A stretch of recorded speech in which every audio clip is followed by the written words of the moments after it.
मैं हूं ऋतु और आप देख रहे हैं ललकार। ललकार जहां दुनिया को खुली चुनौती देने वाले मुल्कों और खूंखार गिरोहों के खतरनाक इरादों का सबसे बड़ा पर्दाफाश होता है।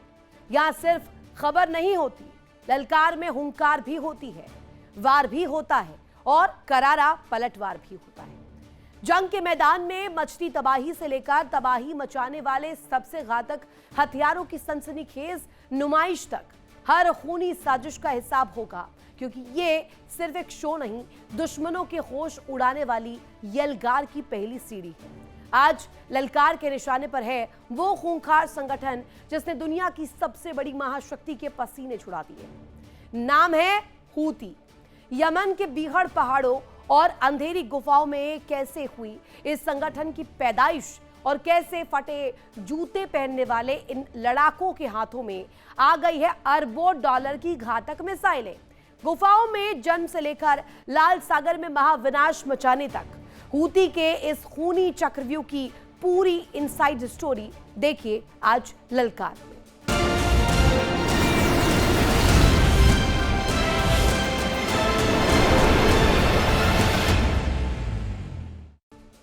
दुनिया की सबसे ताकतवर सेना, अरबों डॉलर के अत्याधुनिक एयर डिफेंस सिस्टम और सुपर पावर अमेरिका का अहंकार, इस वक्त सब कुछ लाल सागर के नीले पानी में डूबता हुआ नजर आ रहा है। यमन की पहाड़ियों और गुफाओं से निकले एक विद्रोही संगठन हूती ने पूरी दुनिया को अपने चक्रव्यूह में फंसा लिया है।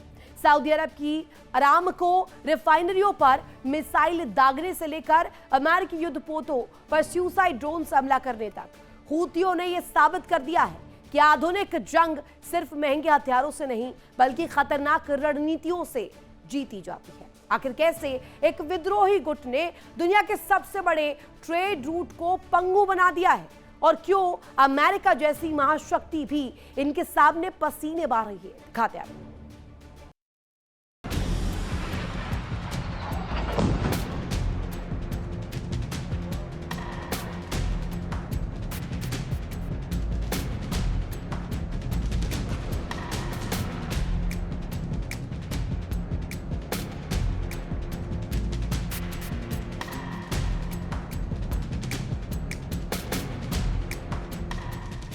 रेड सी यानी लाल सागर, वो समुद्री रास्ता जो एशिया को यूरोप से जोड़ता है और इसी रास्ते की सबसे तंग चाबी का नाम है बाब अल मांदेब।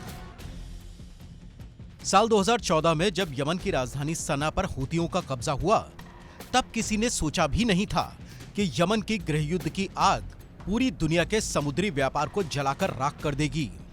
आज यमन का एक बड़ा हिस्सा और लाल सागर का बेहद अहम किनारा पूरी तरह से हूती विद्रोहियों के कंट्रोल में है।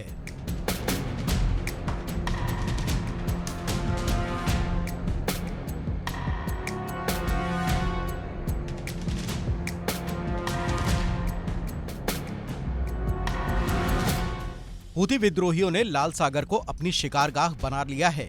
समंदर से गुजरने वाले हर उस जहाज पर हूती विद्रोहियों की नजर है जिसका ताल्लुक इजराइल, अमेरिका या सऊदी अरब से है। जो जहाज उनकी चेतावनी नहीं मानता, उस पर यमन के तट से सीधे बैलिस्टिक मिसाइल और ड्रोन्स दागे जाते हैं।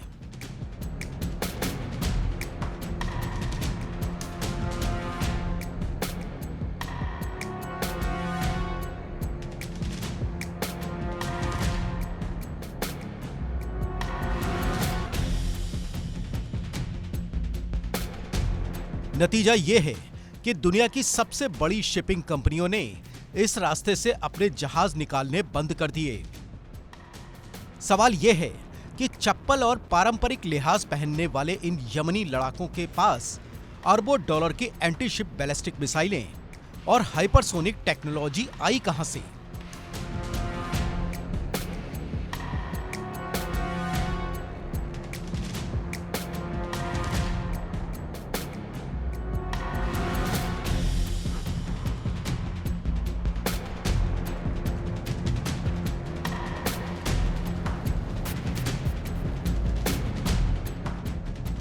इस चक्रव्यूह के पीछे असली दिमाग है ईरान। ईरान का एक्सिस ऑफ रेजिस्टेंस नेटवर्क, जिसमें हिजबुल्लाह, हमास और हूती शामिल हैं।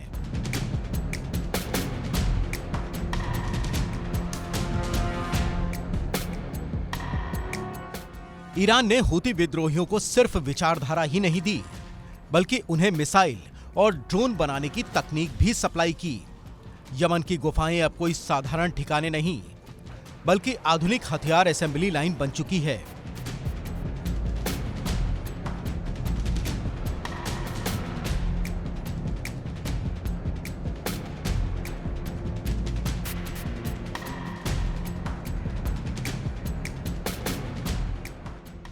ईरान के दिए गए समद और कासिफ जैसे सुसाइड ड्रोन और मुहित जैसी एंटीशिप मिसाइलों ने हूती विद्रोहियों को वो ताकत दे दी है जो किसी संप्रभु देश की नौसेना के पास होती है।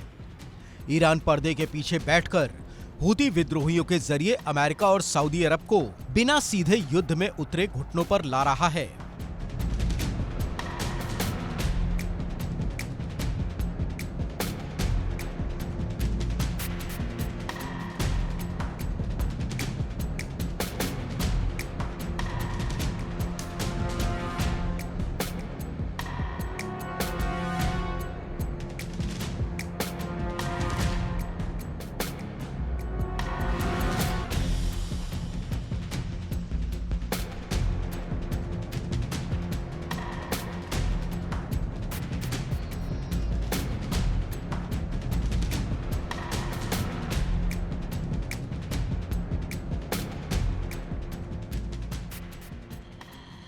ये जंग सिर्फ गोलियों की नहीं, बल्कि अर्थशास्त्र की भी है। इसी को कहते हैं एसिमेट्रिक वॉरफेयर।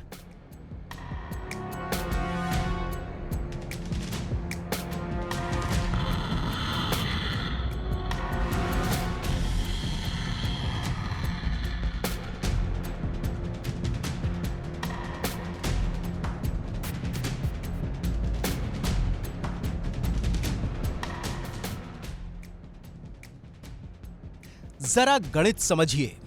हूती विद्रोही जो सुसाइड ड्रोन अमेरिका के फाइटर जेट्स या नेवी पर दागते हैं, उनकी कीमत महज 15 से 20 हजार डॉलर यानी 15 से 20 लाख रुपए होती है।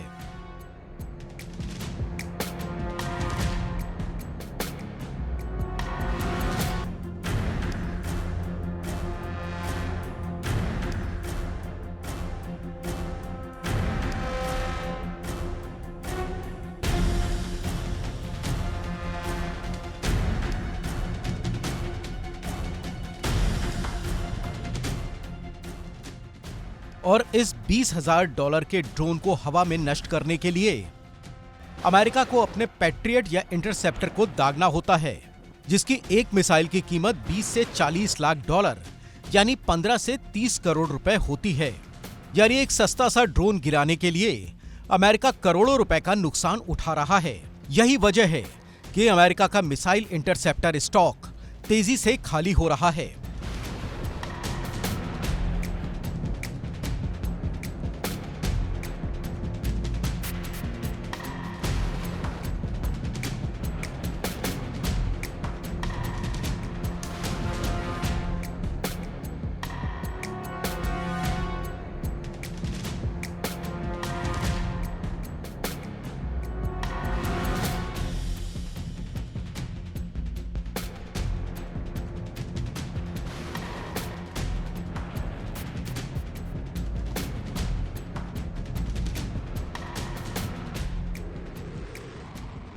यमन की गुफाओं में बने सस्ते हथियार अमेरिकी अर्थव्यवस्था और सेंटकॉम के मिसाइल जखीरे को अंदर से खोखला कर रहे हैं।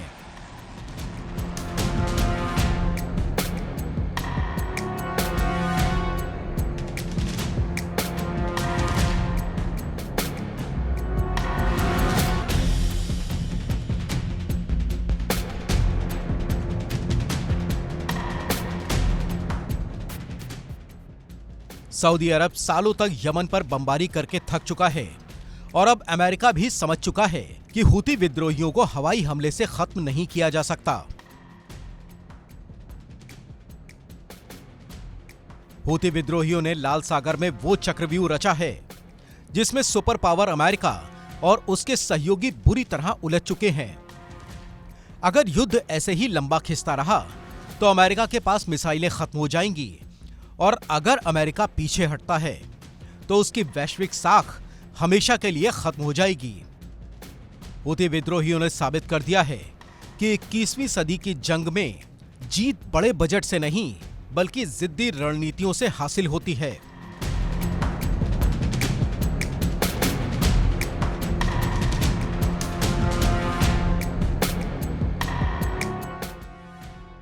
Bureau report, India daily 24/7। East में गोलियां चल रही हैं, लाल सागर के पानी में मिसाइलें गिर रही हैं, अरामको की रिफाइनरियों से धुएं का गुबार उठ रहा है। लेकिन क्या आप जानते हैं कि यमन और सऊदी अरब के बॉर्डर पर जल रही ये आग सीधे आपकी और हमारी जेब पर डाका डाल रही है। हूती विद्रोहियों ने लाल सागर में जो चक्रव्यूह रचा है, उसका सबसे बड़ा झटका अब दुनिया भर के बाजारों और आम इंसान की रसोई के बजट को लगने लगा है। पेट्रोल डीजल के दाम से लेकर आपके घर के राशन, टीवी, फ्रिज और गाड़ियों की कीमतें आसमान छूने की कगार पर है।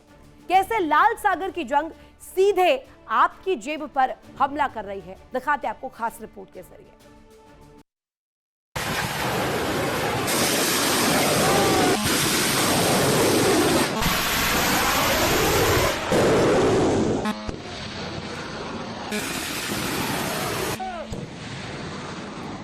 बात सिर्फ गोलियों की नहीं, अब बात सीधे आपके बजट की है।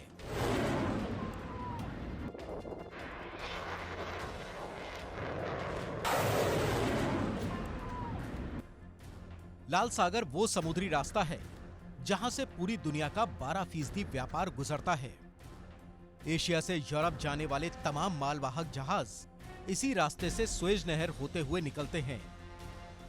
लेकिन हूती विद्रोहियों के ड्रोन और मिसाइल हमलों के डर से इस रास्ते पर सन्नाटा पसरा है।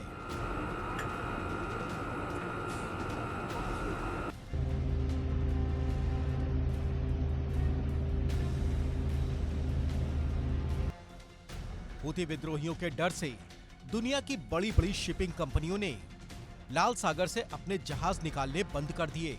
अब जहाजों को पूरे अफ्रीका महाद्वीप का चक्कर लगाकर यानी केप ऑफ गुड होप से गुजरकर यूरोप और अमेरिका जाना पड़ रहा है।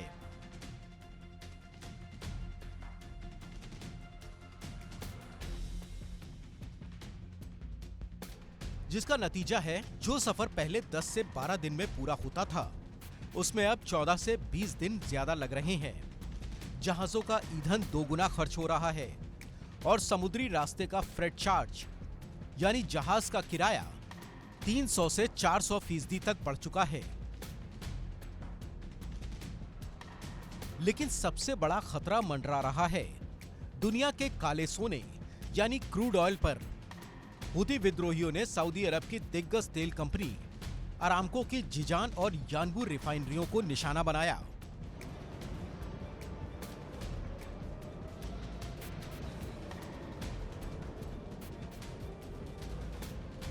यही नहीं, लाल सागर से गुजरने वाले सऊदी के विशाल टैंकरों पर भी मिसाइलें दागी गईं।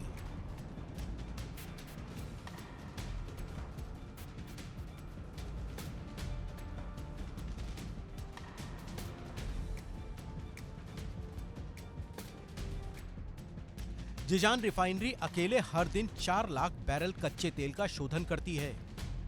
अगर हूतियों के हमले की वजह से सऊदी अरब का तेल निर्यात रुकता है या लाल सागर से तेल टैंकरों की आवाजाही ठप होती है, तो अंतर्राष्ट्रीय बाजार में कच्चे तेल की कीमतें अचानक $100 प्रति बैरल के पार जा सकती हैं। और जब तेल महंगा होता है तो दुनिया का हर बाजार हिल जाता है।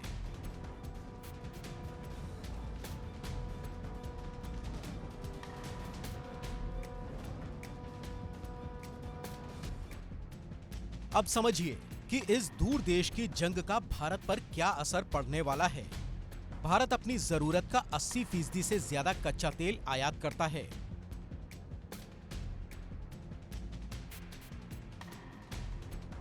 अगर क्रूड ऑयल महंगा हुआ तो भारत में पेट्रोल और डीजल के दाम बढ़ाना सरकार की मजबूरी बन जाएगा। और हम सब जानते हैं कि जैसे ही डीजल महंगा होता है, ट्रकों का किराया बढ़ता है और सब्जियां, फल, राशन सब कुछ महंगा हो जाता है। बात यहीं खत्म नहीं होती। भारत से यूरोप और खाड़ी देशों को जाने वाले बासमती चावल, चाय, कपड़े और इंजीनियरिंग सामानों का निर्यात महंगा हो गया है। गाड़ियों और मोबाइल के जो स्पेयर पार्ट्स विदेशों से आते हैं, उनकी सप्लाई चेन टूटने से नई गाड़ियों और गैजेट्स के दाम बढ़ सकते हैं। यानी आपके घर का राशन हो या आपकी मनपसंद नई कार, हूती विद्रोहियों के इस वार का बिल अंत में भारतीय उपभोक्ताओं को ही भरना पड़ेगा।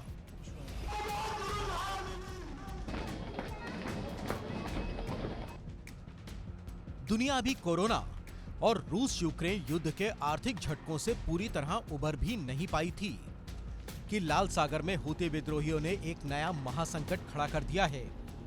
अगर अमेरिका, सऊदी अरब और अंतर्राष्ट्रीय समुदाय ने लाल सागर के इस व्यापारिक रास्ते को जल्द सुरक्षित नहीं कराया, तो आने वाले दिनों में दुनिया को ग्लोबल इन्फ्लेशन यानी भीषण महंगाई की नई लहर का सामना करना पड़ेगा।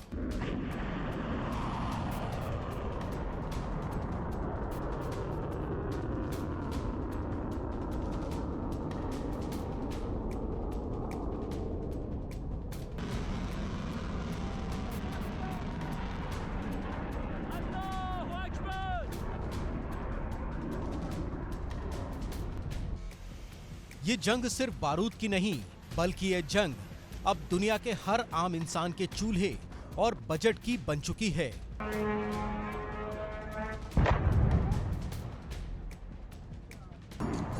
Bureau report, India daily 24/7।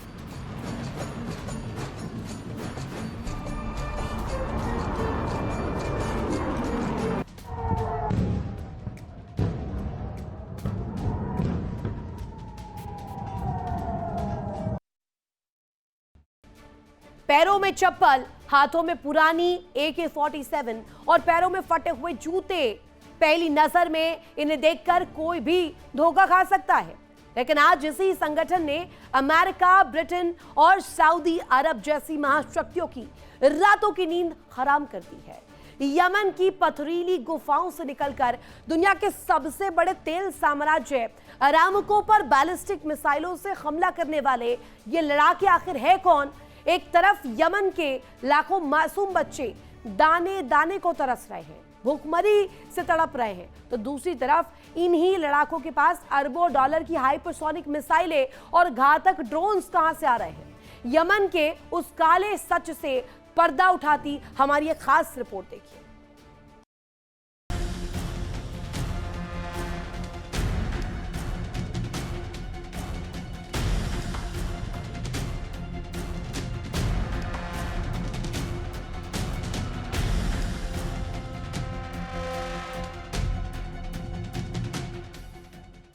कहानी शुरू होती है 1990 के दशक में। उत्तरी यमन के सादा प्रांत के बीहड़ पहाड़ों से यमन की आबादी का करीब 1/3 हिस्सा जैदी शिया समुदाय से आता है। इसी समुदाय के एक धार्मिक गुरु थे Badruddin al Houthi.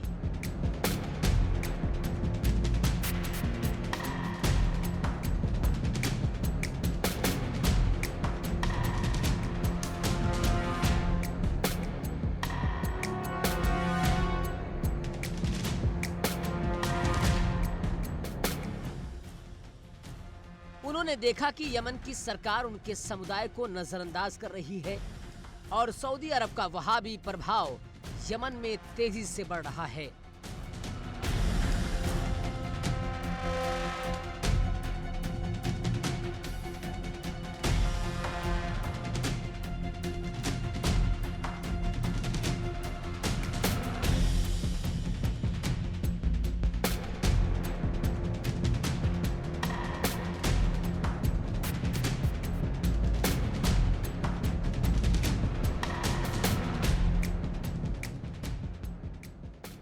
Badruddin al Houthi के बेटे हुसैन बदरुद्दीन अल हूती ने शिया युवाओं को एकजुट करने के लिए बिलीविंग यूथ नाम का संगठन बनाया।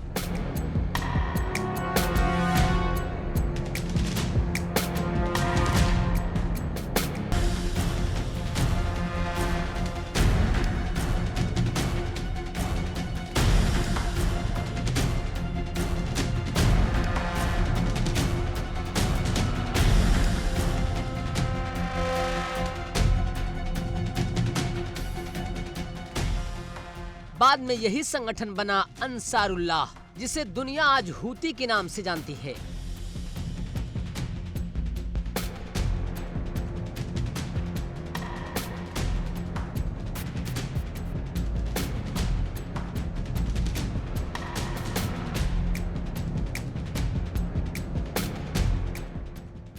2004 में यमन सरकार के साथ जंग में हुसैन अल हूती मारा गया।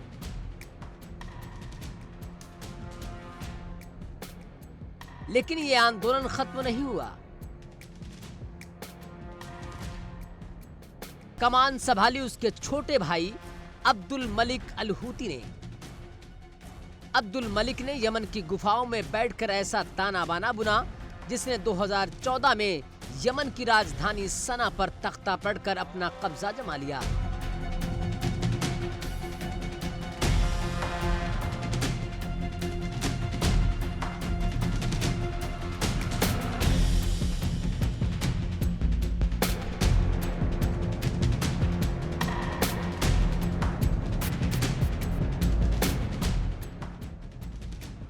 अब आइए यमन के उस कड़वे और काले सच पर तफसील से नजर डालते हैं जिसे देखकर किसी का भी कलेजा कांप उठे।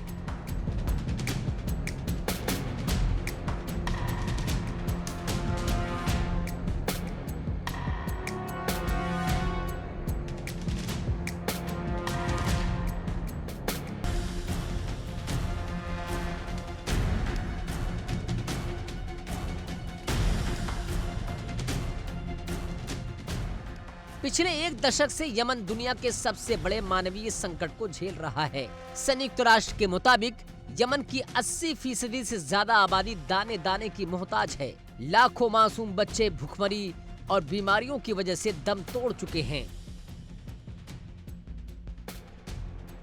यमन की अर्थव्यवस्था पूरी तरह तबाह हो चुकी है। अस्पताल बिना दवाओं के चल रहे हैं। लेकिन इस भयावह गरीबी और भूखमरी के बीच एक यक्ष प्रश्न खड़ा है। जिस देश के पास अपने बच्चों को खाना खिलाने के पैसे नहीं हैं, उस देश की हूती विद्रोहियों के पास करोड़ों डॉलर की एंटी शिप मिसाइलें, बैलिस्टिक मिसाइलें और सुसाइड ड्रोन कहां से आ रहे हैं?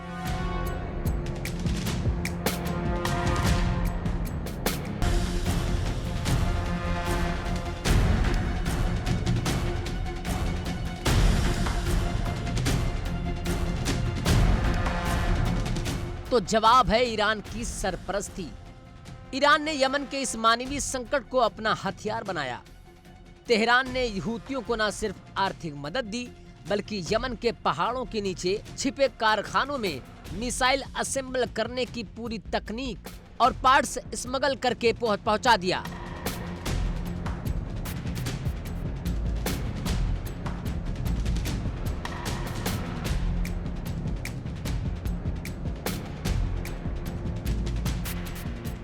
सऊदी अरब ने 2015 में 10 से ज्यादा देशों का गठबंधन बनाकर यमन पर हजारों एयर स्ट्राइक की।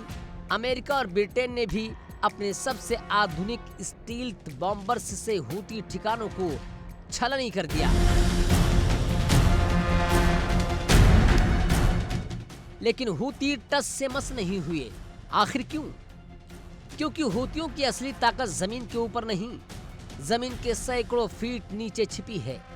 हूतियों की रणनीति का नाम है गुरिल्ला वॉरफेयर। यमन के पथरीले पहाड़ों के अंदर हूतियों ने किलोमीटर लंबी अंडरग्राउंड सुरंगें और गुफाएं बना रखी हैं। उनके मिसाइल लॉन्चर पहाड़ों के अंदर छिपे रहते हैं। ये गुफा से बाहर निकलते हैं, मिसाइल दागते हैं और जब तक अमेरिकी सैटेलाइट या फाइटर जेट उनकी लोकेशन ट्रैक करते हैं, वो वापस गुफा के अंधेरे में गायब हो जाते हैं।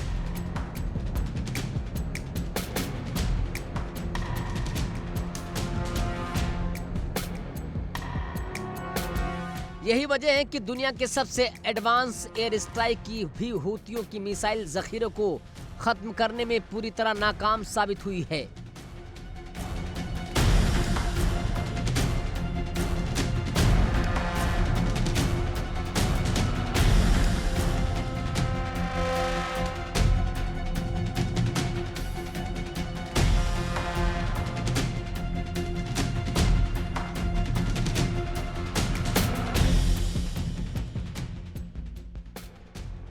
सादा की गुफाओं से शुरू हुआ अंसारुल्लाह का ये सफर आज पूरे मिडिल ईस्ट के भूगोल और अर्थव्यवस्था को चुनौती दे रहा है। हूती अब सिर्फ यमन के विद्रोही नहीं रहे, वो ईरान के एक्सिस ऑफ रेजिस्टेंस का सबसे आक्रामक चेहरा बन चुके हैं।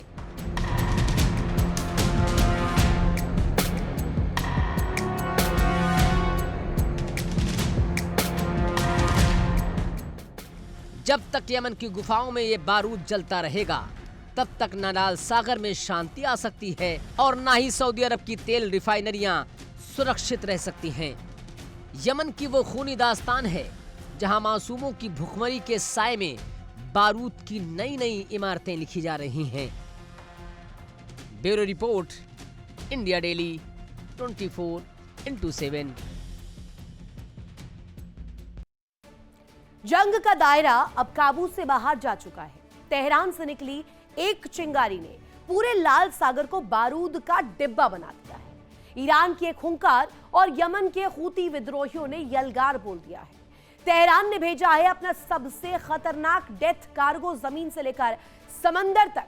अब तबाही का ऐसा तांडव मचने वाला है जिससे पूरे पश्चिम की सांसें थम जाएंगी।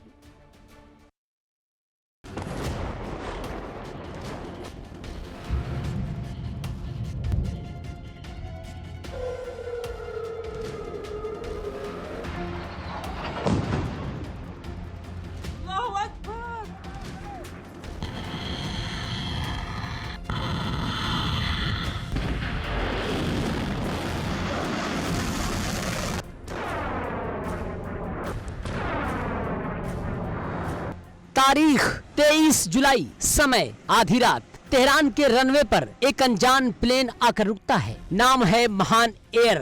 इस प्लेन में यात्री नहीं थे, इसमें भरा था बारूद, इसमें छिपी थी वो घातक मिसाइलें और ड्रोन्स जो पूरी दुनिया की सांसें रोकने के लिए काफी हैं।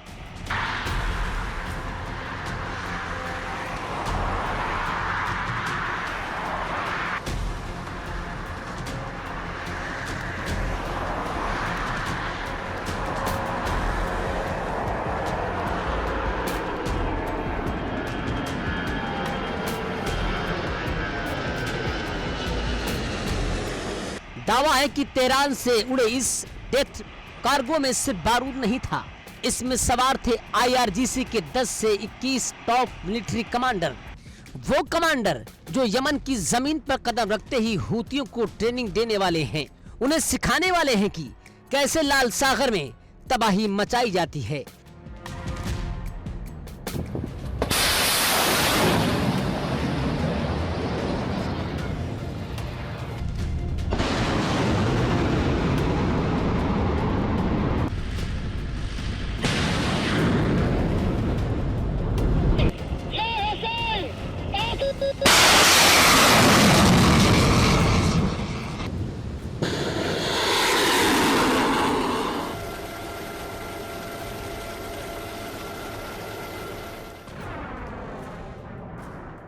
योजना के मुताबिक इस विमान को उतरना था हूतियों के गढ़ यानी सना में, लेकिन सऊदी समर्थित सेना के हमले के डर से विमान का रूट रातों रात बदल दिया गया। विमान को मोड़ा गया लाल सागर के सबसे संवेदनशील बंदरगाह शहर यानी होदे इदाह की तरफ।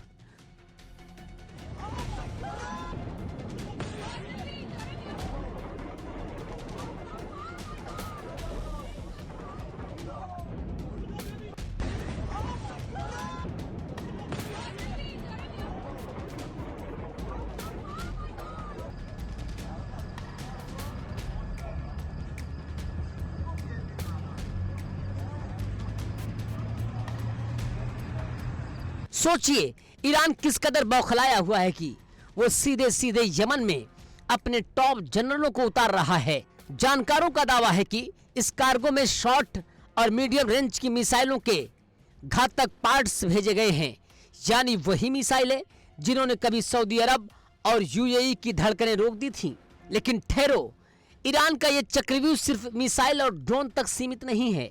ईरान ने इस बार जंग को लड़ने का ऐसा तरीका चुना है जिसे सुनकर अमेरिका और उसके सहयोगियों के पसीने छूट गए हैं।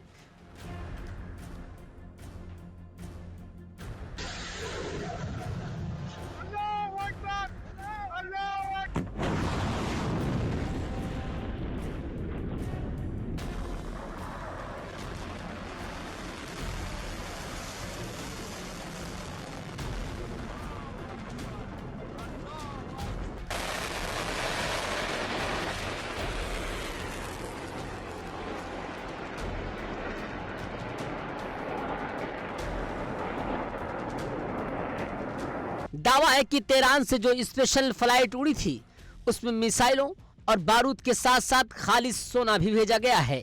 सवाल है कि यमन में सोने की सप्लाई क्यों की गई? तो जवाब है फंडिंग।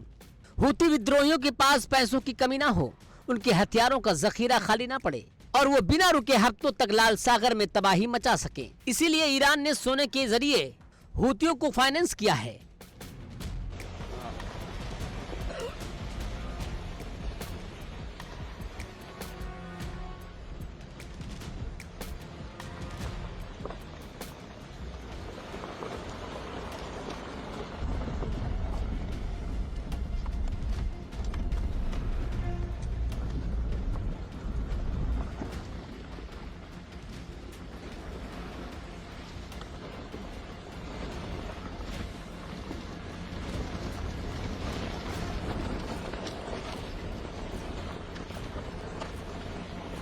ईरान का सीधा प्लान है रेड सी यानी लाल सागर की नाकेबंदी।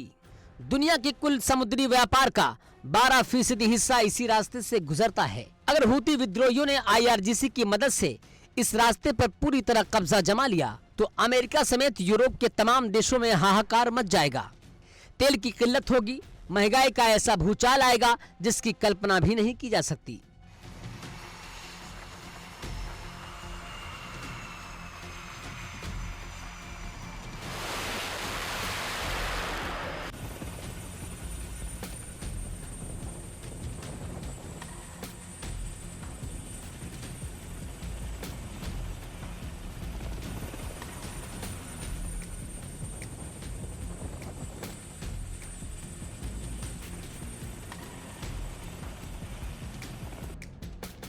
लेकिन जैसे ही इस सीक्रेट मिशन की खबर लीक हुई, तेहरान में हड़कंप मच गया।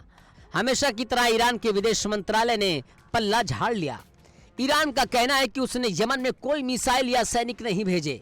उधर हूती भी खुद को स्वतंत्र बताने में जुटे हैं। उनका दावा है कि वो अपने हथियार खुद बनाते हैं, लेकिन सच क्या है? सच दुनिया जानती है।